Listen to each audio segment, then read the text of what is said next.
দেশে বাসে কোনো হেল্পার থাকে না, শুধুমাত্র ড্রাইভার একাই বাসটাকে পরিচালনা করে। দেখেন বাসের ভেতরটা কত সুন্দর। এখানে ওদের ব্যাগ, জামা কাপড় ছড়ানোর সব কিছু থাকে। এটা হচ্ছে একটা স্কুল বাস।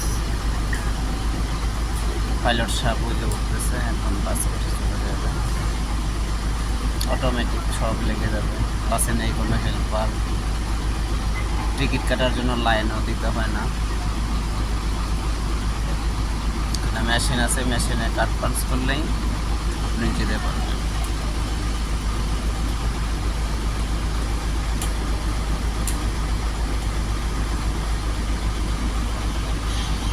আর এই দেশে বয়স্ক মানুষের প্রচুর সম্মান করে।